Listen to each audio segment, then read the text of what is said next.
এই মুহূর্তে যে স্টোরিটি আমাকে নাম হচ্ছে সাইম আল রাজি। উনি আহ, যেভাবে আমাকে ঘটনাটি পাঠিয়েছেন, অ্যাকচুয়ালি এই ঘটনাটি ওনার মায়ের সঙ্গে ঘটেছিল। ঘটনাটি আসলে একটু অদ্ভুত, আপনারা শুনলে সেটা বুঝতে পারবেন। ঘটনাটির সময় ছিল 2010 সাল। তখন এই সাইম আল রাজি ক্লাস 1-এ পড়ত। তো ঘটনাটি যখন ঘটেছিল তখন ওই প্রেক্ষিতে বিষয়গুলো তার বেশ কিছু কিছু কিছু বিষয় আফসা আফসা মনে ছিল, এবং যখন সে বড় হয়েছে, বিষয়টি আরো বোঝা শিখেছে, তখন বিষয়টি উনি আরো সুন্দর করে গুছিয়ে নিজের মনের মধ্যে রেখেছিলেন এবং সেটি আমাকে পাঠিয়েছেন। চলে যাই ঘটনাতে।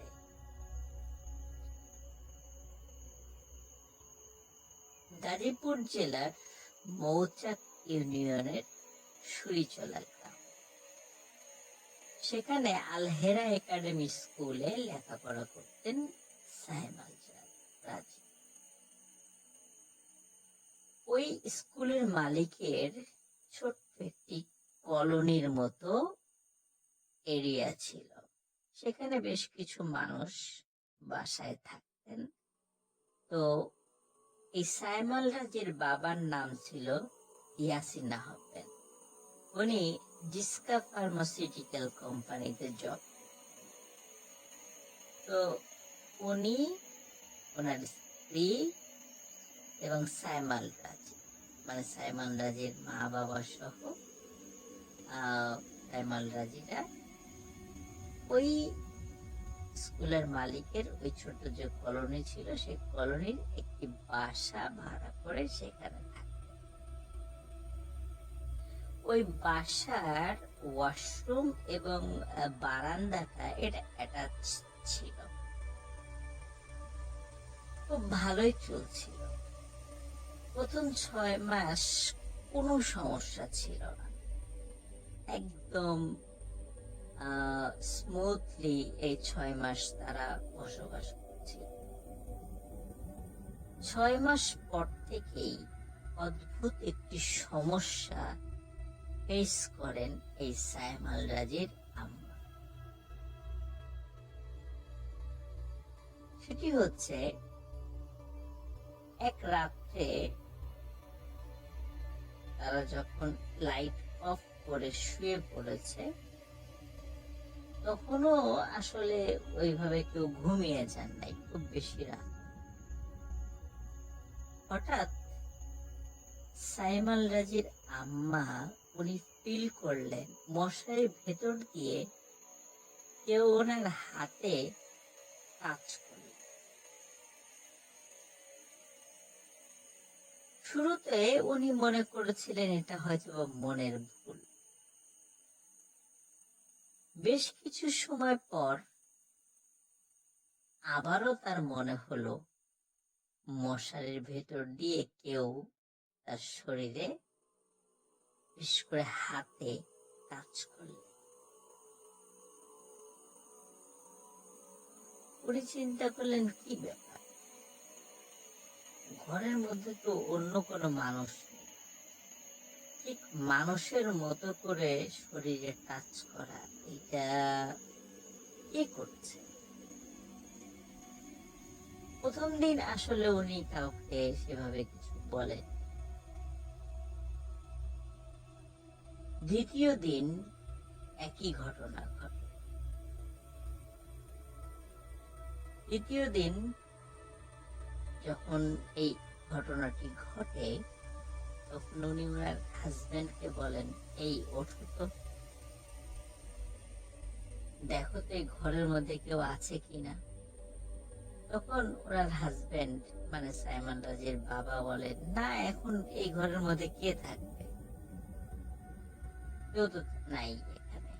বলে তারপর লাইটটা জ্বালাও, দেখো খাটের নিচে বা আশেপাশে কেউ আছে কিনা। তখন তিনি লাইট জ্বালান, খাটের নিচে আশেপাশে তন্ন তন্ন করে খোঁজেন, কিন্তু কোনো মানুষের অস্তিত্ব তিনি দেখতে পান না। শুধু মানুষ কেন, কোনো বেড়াল বা এই টাইপের কিছু যদি থাকতো সেটিরও কোনো অস্তিত্ব দেখতে পান না। তখন তিনি বলেন যে তোমার হয়তো বা ভুল হচ্ছে বা মনের ভুল হচ্ছে, এরকম কিছু না, বা এরকম কিছু নেই ঘরের মধ্যে। আবারও তিনি লাইট বন্ধ করে শুয়ে পড়েন। লাইট বন্ধ করার পর আবার একই ঘটনা ঘটে। সাইমাল রাজির মায়ের হাতে মশারির ভেতর থেকে কেউ টাচ করে। তিনি ঘুমাতে পারছিলেন এই উৎপাতের কারণে। এভাবে প্রতিনিয়ত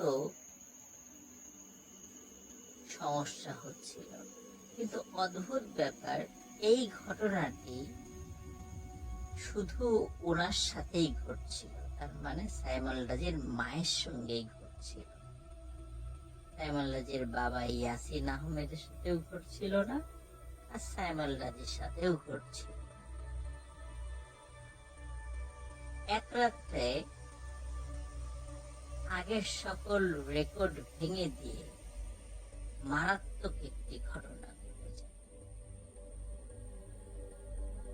ওই রাত্রে যখনই লাইট বন্ধ করে সবাই শুয়ে পড়েছে, তখনও কেউ ঘুমায়নি, তখন মশারির ভেতর থেকে এবার আর কেউ টাচ করে নাই, এবার সজোরে হাতে আঁচড় দিয়ে বসে।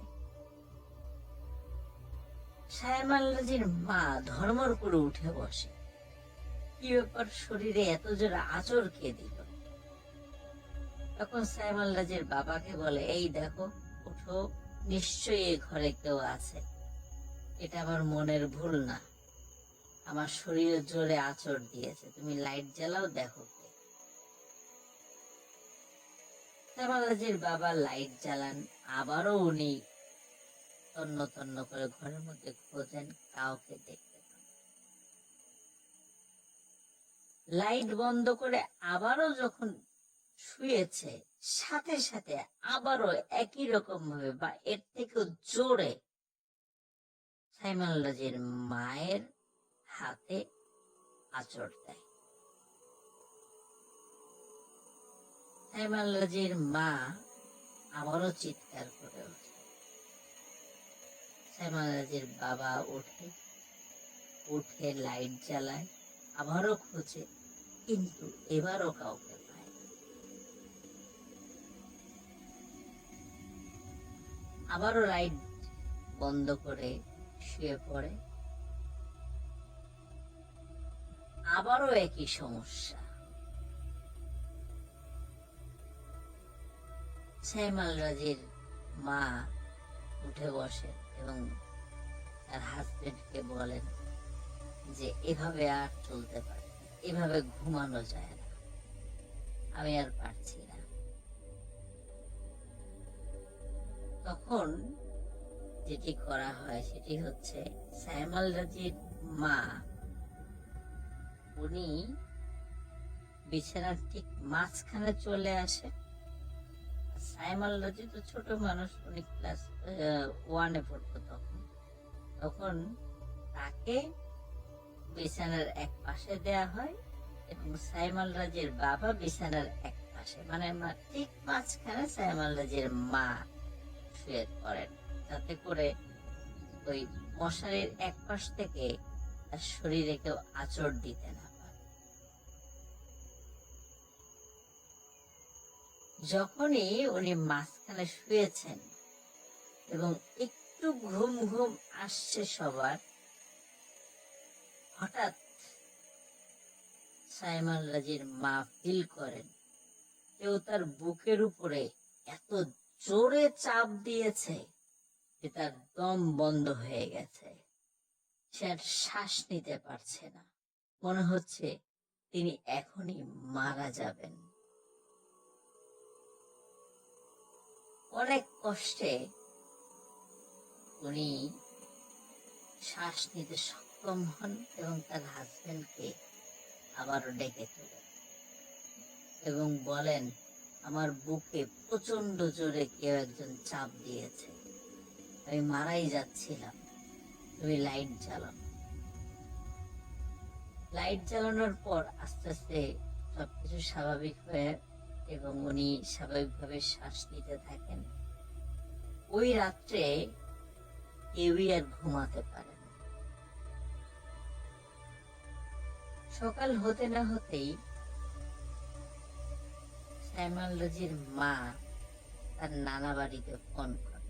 সাইমন রাজির নানা বাড়ি ছিল সাভারের যে বাইপাইলটা আছে, এই বাইপাইলের পাশে গাদিরচর নামক একটা গ্রাম আছে। এই গাদিরচরেই এই সাইমন রাজির নানা বাড়ি। সকালবেলায় সাইমন রাজির মা তার বাবা মানে তার সাইমন রাজির নানাকে ফোন করেন, ফোন করে পুরো বিষয়টা খুলে বলেন। সাইমন রাজির নানা তিনি বিষয়টা শোনেন এবং বুঝতে পারেন।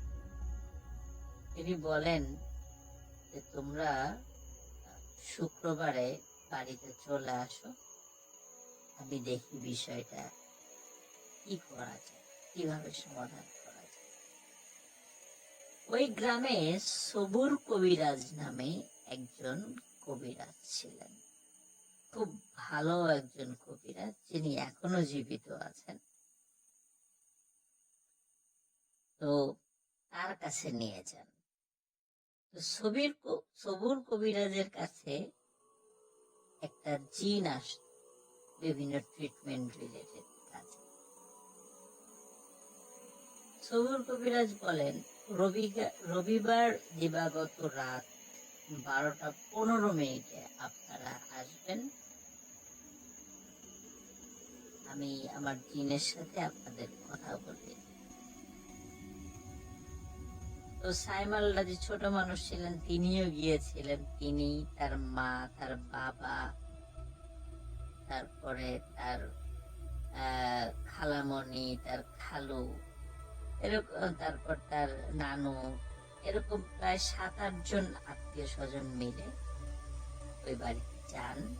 যাওয়ার পর তারা ঘরের মধ্যে বসেন এবং ঘরের মধ্যে বসার পর ওই যে সবুর কবিরাজ উনি সবাইকে আল্লাহ আল্লাহ জিকির করতে বললেন এবং বলেন যে এই অবস্থাতেই তার সেই জিন এখানে হাজির হবে।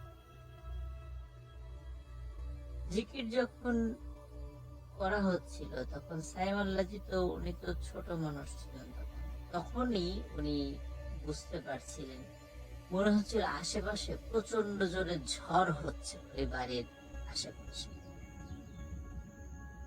ঝড় হচ্ছে এবং এর একটু পর পরই মনে হচ্ছিল ঘরের মধ্যে যে কাচের একটি শোকেস আছে এবং শোকেসের মধ্যে আরো কিছু কাচের থালবাটি বা টাইপের জিনিস ছিল, মনে হচ্ছে সেগুলো চুরমার করে কেউ ভেঙে ফেলছে। উনি খুব ভয় পাচ্ছিলেন যে কি হবে। কিছু সময় পর হঠাৎ এই কাচের যে চুরমার শব্দ সেটিও থেমে যায় এবং হঠাৎ একটি শব্দ ভেসে ওঠে, আসসালামু আলাইকুম। মানে ওই জিন হাজির হয়ে সবাইকে সালাম। এবং এরপরে জিজ্ঞেস করে যে তোমাদের কি সমস্যা বলো। তখন এই সাইমন রাজির যিনি নানু, ইনি ওই জিনের কাছে সব বিষয় খুলে বলেন। তো জিন কিছুক্ষণ চুপ থাকার পরে বলেন যে আসলে যে বাড়িতে এরা রয়েছে এখানে যে ওয়াশরুমটা রয়েছে, এই ওয়াশরুমের মধ্যে খুবই শক্তিশালী একটি জিন রয়েছে, যে এই ঘরের মধ্যে যারা থাকবে তার ক্ষতি করতে চায়, এবং এই যা ঘটছে এগুলো সব ওই জিনেরই, দুষ্টু জিনেরই কাজ। কিন্তু সে এতটা শক্তিশালী যে আমার পক্ষে সম্ভব নয় তাকে সেখান থেকে সরিয়ে ফেলা। আমি এখান থেকে চলে যাওয়ার পর আপনারা এই ঘরের মধ্যে 4টি কাগজ দেখতে পাবেন, কিন্তু এই 4টি কাগজ ভাঁজ করা আছে, কেউ এটা খুলবেন না। এটি 4টা তাবিজে ভরে ওই ঘরে রেখে দেবেন, আশা করি ইনশাল্লাহ কোনো সমস্যা হবে না। কিন্তু এটি একটি মানে টেম্পোরারি একটা সমাধান, কোনো স্থায়ী সমাধান নয়। স্থায়ী সমাধানটা হচ্ছে ওই ঘর থেকে যত দ্রুত সম্ভব বের হয়ে যেতে হবে, মানে অন্য বাসায় চলে যেতে হবে, কারণ ওই জিনটা খুবই শক্তিশালী, তার সঙ্গে পেরে ওঠা অনেক কঠিন। সত্যি যখন ওই জিনটি ঘর থেকে চলে যায়, ঘরের লাইট জ্বালানো হয়, কারণ ঘরটি তখন অন্ধকার ছিল, লাইট জ্বালানো হয়। লাইট জ্বালানোর পরে ঘরের মধ্যে 4টি ভাঁজ করা কাগজ পাওয়া যায়। যেহেতু খোলা নিষেধ ছিল, এই জন্য তারা এটা খোলে না। সাইম আল্লাজির মা 4টা তাবিজের মধ্যে এই 4টা কাগজ ভরেন, ভরে ঘরের চারদিকে উনি টানিয়ে রেখে। কিছুদিন সমস্যা হয় না, এরপর আবার মনে হচ্ছিল কিছু সমস্যা হচ্ছে, কিন্তু এর মধ্যেই তারা একটা নতুন বাড়ি ঠিক করেন, যেখানে তারা চলে যাবেন। তো যখন তারা চলে যাবেন, সব মালপত্র নেওয়া শেষ, তখন সাইম আল্লাজির মা চিন্তা করছে যে আসলে সব তো মালপত্র নেওয়া হয়ে গেছে, এই যে তাবিজ 4টি ঝুলিয়ে রেখেছি তো খোলা নিষেধ ছিল, এখন তো চলেই যাচ্ছি, এখন খুলে দেখি তো আসলে ওর মধ্যে কি লেখা ছিল বা কি আছে। তখন কৌতূহলী হয়ে যখন ওই তাবিজের মানে মুখ থেকে মোম সরান, অদ্ভুত ব্যাপার দেখে যে এই তাবিজের উপরের অংশ ঠিকই ছিল, দেখে বোঝার উপায় নাই যে ভেতরে কিছুই নেই। তার মানে হচ্ছে তাবিজের ভেতর থেকে ওই যে কাগজ, ওই কাগজ সরিয়ে ফেলেছে সেই দুষ্টু জিন। 4টা তাবিজেই একই রকম, 4টা তাবিজের মধ্যে কিচ্ছু নেই, সব সরিয়ে ফেলেছে। এই ঘটনাটি যখন সাইম আল্লাজির মা তার নানুকে জানান, তার নানু আবার সেই সবুর কবিরাজের কাছে যান। সবুর কবিরাজ তার জিন হাজির করেন এবং জিন তখন বলে, আমি তো বলেই ছিলাম যে অনেক শক্তিশালী, আমার থেকেও শক্তিশালী, ওর উপরে কাজ করা খুব কঠিন, তাই তো একটা টেম্পোরারি সমাধান দিয়েছিলাম, মানে অস্থায়ী সমাধান। তোমরা দ্রুত বাসা চেঞ্জ করো, এছাড়া আর কোনো উপায় নেই। ওনারা বাসা চেঞ্জ করে একটি নতুন ঠিকানায় ওঠেন, নতুন বাড়িতে ওঠেন। এই বাড়িতে ওঠার পর অদ্ভুত আরেকটি সমস্যা ওনারা ফেস করতে থাকে। ওই বাড়িতে একটি ঢেকি ছিল, গভীর রাত্রে কে যেন ওই ঢেকির উপর পা দিয়ে ধান বানত।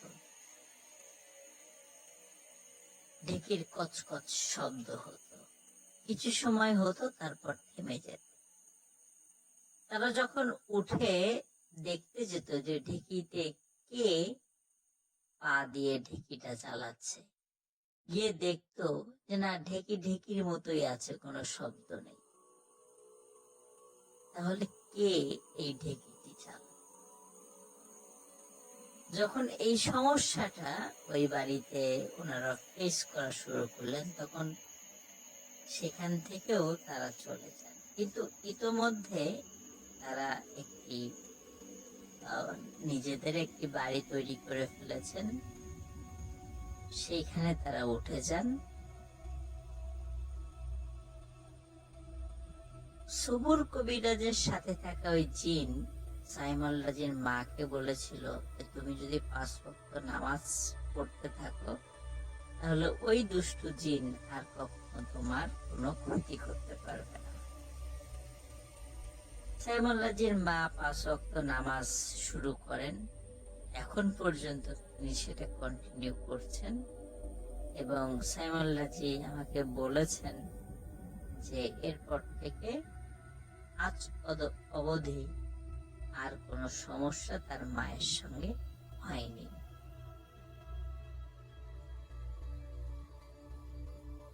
সাইমন রাজি আমাকে এটাও বলেছে যে ওই যেই বাড়িতে তারা একসময় থাকতেন, এখনো সেই বাড়িতে মানুষ থাকে, কিন্তু তাদের সঙ্গে কোনো ঘটনা ঘটছে কিনা এই বিষয়ে সাইমন রাজি কোনো তথ্য নিতে পারেননি।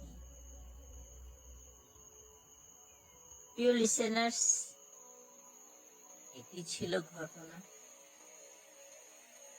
আমরা যখন কোনো বাড়িতে থাকতে যাই বা কোথাও যখন ভাড়া নিতে যাই, আবার কখনো কখনো এমন হয় কোনো আবাসিক হোটেলে আমরা উঠি, অনেক সময় সেখানেও কিন্তু ভয়ানক ঘটনা হতে পারে।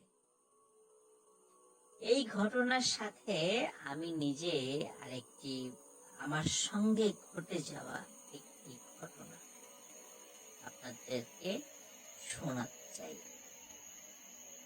ঘটনাটি 2016 সালের ঘটনা। আমি ময়মনসিংহ গিয়েছিলাম। ময়মনসিংহ বিদ্যাময় একটি স্কুল রয়েছে। এই স্কুলের অপোজিট পাশে একটি মার্কেট রয়েছে, সেখানে একটি শিক্ষা প্রতিষ্ঠান রয়েছে। এই শিক্ষা প্রতিষ্ঠানে আমি ক্লাস নিতে গিয়েছিলাম। সময়টা ছিল বর্ষাকাল। আমার ঠিক এক্সাক্ট মাসের নামটি মনে নাই। তো আমি যখন ওখানে কথা ছিল 2 দিন থাকতে হবে এবং ওইখানে আমার থাকার জন্য সুন্দর একটি ব্যবস্থা ছিল, রুম ছিল টিচারদের থাকার। তো আমি রাত্রে যখন শুয়ে আছি, রাত তখন প্রায় 2টো বাজে, বাইরে প্রচন্ড বৃষ্টি হচ্ছে, আমার স্পষ্ট মনে আছে। আমার আধা ঘুম আধা জাগ্রত, এরকম মানে আধো ঘুম আধো জাগ্রত অবস্থা। হঠাৎ আমার মনে হলো আমার পাশে আরেকটি বালিশ ছিল, মানে টোটাল 2টো বালিশ ছিল। 2টো বালিশের একটি বালিশ কেউ আমার মুখের উপর চেপে ধরে। আমি ছটফট করতে থাকি। আমি বুঝতে পারি হয়তোবা এখনই আমার জীবন শেষ হতে চলছে। কিন্তু ওই অবস্থাতেও আমি আয়াতুল কুরসি পড়তে থাকি। মুখের উপর এত জোরে এই বালিশ চাপ দিয়েছে, আমার নিঃশ্বাস তো বন্ধ হয়ে গেছে, স্বাভাবিকভাবে বুঝতে পারছি, এবং আমি মারা যাব এটাও আমি নিশ্চিত হয়ে গিয়েছি। কিন্তু ওই অবস্থাতে আমি আয়াতুল কুরসি পড়ছি, ওই চরম অবস্থাতে।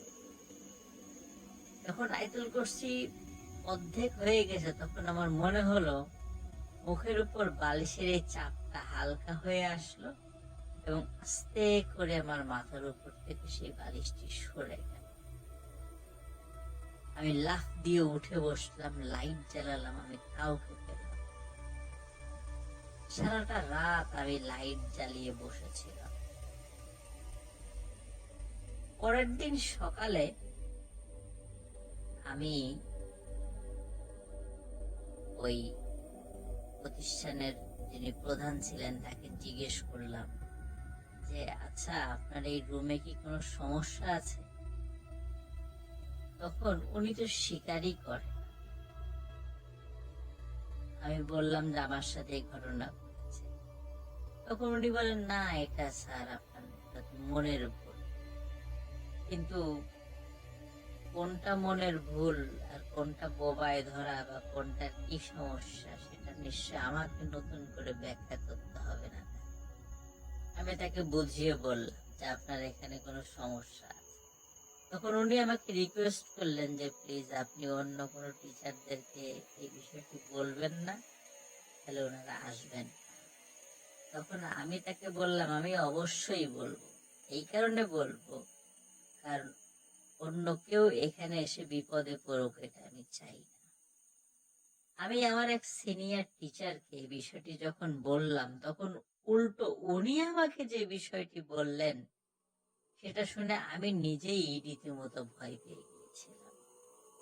উনিও ওই জায়গাতে এসেছিলেন ক্লাস নেয়ার জন্য। ওনার সঙ্গে যে ঘটনাটি ঘটেছে সেটি আরো মারাত্মক ছিল। সেটি হলো উনি এসেছিলেন শীতকালে। শীতকালে উনি যখন কম্বল গায়ে শুয়েছিলেন, গভীর ঘুমে উনি মগ্ন ছিলেন, হঠাৎ ওনার মনে হলো ওনার পিঠে কেউ প্রচন্ড জোরে একটি লাথি দিয়ে বিছানার উপর থেকে ফেলে দিয়েছে এবং উনি নড়তে পারছেন না। উনি খেয়াল করলেন ডিম লাইটের আলোতে যে উনি আসলে স্বাভাবিক অবস্থাতে নেই। কারণ হলো ওনাকে এই পুরো কম্বলের মধ্যে পেঁচিয়েছে, কম্বল দিয়ে তাকে পেঁচিয়েছে। ওনার মানে নড়ার আর শক্তি নাই, উনি কম্বলের ভেতরে। ঠিক যেমন রুটি গোল করে, আমরা অনেক সময় রুটির মধ্যে আলু ভাজি বা ডিম ভাজি দিয়ে গোল করে পেঁচিয়ে ফেলি, ঠিক এমন ভাবে ওনাকে কম্বলের মধ্যে পেঁচিয়েছে, পেঁচিয়ে ফেলে দিয়েছে বিছানার উপর। উনি অনেক কষ্টে সেখান থেকে বের হন, লাইট জ্বালান। উনিও সারা রাত মানে ঘুমহীন অবস্থায় পরবর্তী পুরো রাত পার করেছিল। তো প্রিয় লিসেনার্স, আমরা অনেক সময় অনেক বাসায় যাই, সেই সমস্ত বাসাগুলোতে এ ধরনের ঘটনা ঘটে, আবাসিক হোটেলের রুমগুলোতে ঘটে। তো এর পিছনে কারণ কি? আমি যখন ওই বিদ্যাময় স্কুলের অপোজিট পাশে থাকা ওই প্রতিষ্ঠানের প্রধানকে বলেছিলাম যে আসলে এখানে এরকম কারণ কি, তিনি আমাকে কিছু বিষয় বলেছিলেন। সঙ্গত কারণ আমি সেই বিষয়টি এখন বলতে চাচ্ছি না, কিন্তু সাইমাল রাজি আমাকে যেটি বলেছিলেন যে ওই বাড়িটা, যেই বাড়িটাতে এই ধরনের ঘটনা ঘটেছিল, ওই বাড়িটার ওই জায়গাটাতে নাকি একটা সময় বদ্ধভূমির মতো ছিল। বিভিন্ন মানুষ ওইখানে ৭১-এর সময় হত্যা করা হয়েছিল। হ্যাঁ, তো ওই জায়গার উপরে বা পাশেই এই ঘরগুলো নির্মাণ করা হয়েছে, এমনটি আমাকে বলেছেন।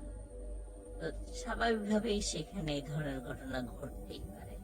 এই জন্য প্রিয় লিসেনার্স, যদি কোথাও আমরা যদি নতুন করে কোনো ঘর কোথাও তৈরি করার পরিকল্পনা করি, নিশ্চয়ই আমরা এই সমস্ত বিষয়গুলো, তথ্যগুলো নিয়ে আমরা সেখানে ঘর বাড়ি তৈরি করব। তাহলে আমাদের এই ধরনের কোনো সমস্যা হবে না, বা আমাদের যারা উত্তরসূরি যারা আসবে, আমাদের জেনারেশন যারা আসবে, তারাও এই ধরনের কোনো সমস্যা ফেস করবে না। সবাই ভালো থাকবেন, সুস্থ থাকবেন। নতুন আরেকটি ঘটনা নিয়ে আবার আপনাদের সাথে খুব তাড়াতাড়ি দেখা হচ্ছে। আসসালামু আলাইকুম।